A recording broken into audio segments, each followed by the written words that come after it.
दोस्तों, क्या आप जानते हैं आखिर कौन था काकभूषुंडी और क्या है उसका रामायण से संबंध?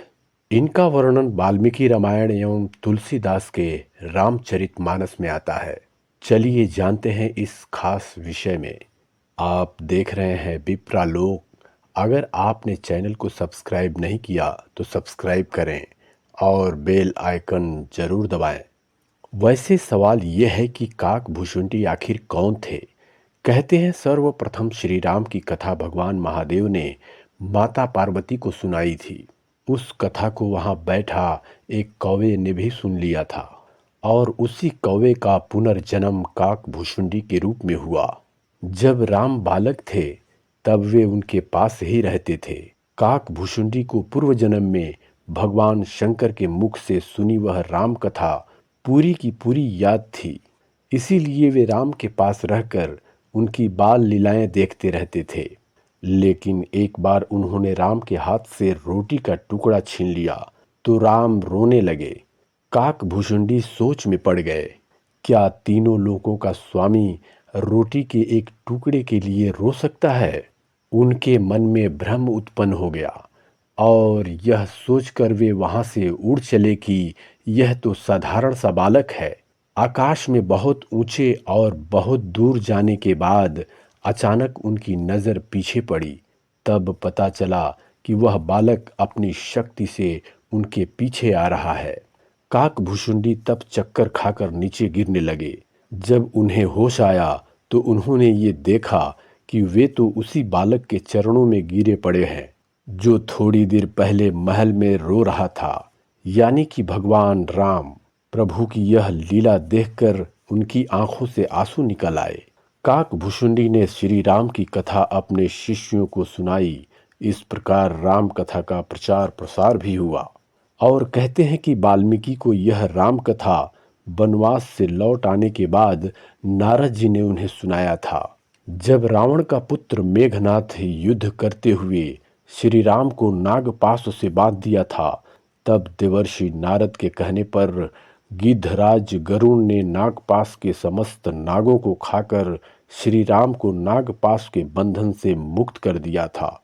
भगवान राम के इस तरह नागपाश में बंध जाने पर श्री राम के भगवान होने पर गरुण को संदेह हो गया। गरुण का संदेह दूर करने के लिए देव ऋषि नारद उन्हें ब्रह्मा जी के पास भेज देते हैं। ब्रह्मा जी उनको शंकर जी के पास भेज देते हैं। भगवान शंकर ने भी गरुण को उनका संदेह मिटाने के लिए काकभूषुंडी के पास भेज दिया। अंत में काकभूषुंडी ने राम की चरित्र की पवित्र कथा सुनाकर गरुण के संदेह को दूर कर दिया। लोमन ऋषि के श्राप के चलते काकभूषुंडी कौवा बन गए थे और लोमन ऋषि के श्राप से मुक्त होने के लिए उन्हें राम मंत्र और इच्छा मृत्यु का वरदान भी दिया। कौवे के रूप में भी उन्होंने अपना संपूर्ण जीवन व्यतीत किया था। दोस्तों, कहा जाता है कि काकभूषुंडी ने भूषुंडी रामायण लिखी थी। अब ये भूषुंडी रामायण आखिर है क्या? भूषुंडी रामायण में पूरी तरह से काकभूषुंडी की किस तरह से भगवान श्री राम के चरित्र को दर्शाते हैं, ये सब बताया गया है। इस कथा के अनुसार एक बार अयोध्या में अकाल पड़ा। उस समय काकभूषुंडी अयोध्या छोड़कर उज्जैन चले गए। वहां वह एक दयालु ब्राह्मण की सेवा करने लगे और उनके ही साथ रहने लगे। उन्होंने काकभूषुंडी को भगवान शिव जी का मंत्र दे दिया। भगवान शिव जी का मंत्र पाकर उनका अभिमान और बढ़ गया।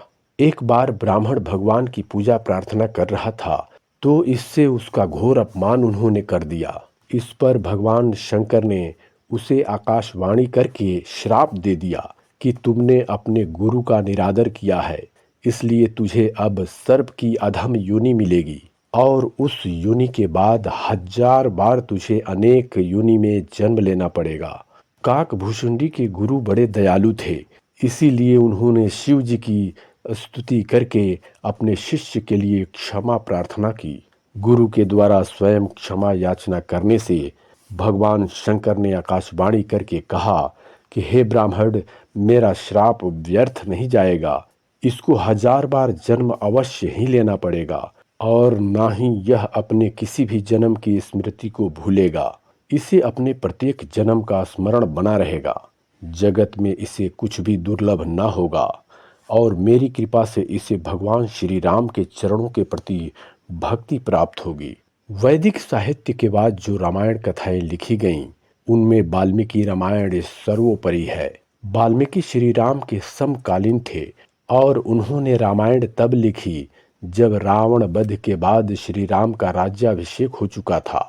एक दिन वे वन में ऋषि भारद्वाज के साथ घूम रहे थे और उन्होंने एक व्याध द्वारा कौच पक्षी को मारे जाने की हृदय विदारक घटना देखी और तभी उनके मन से एक श्लोक फूट पड़ा।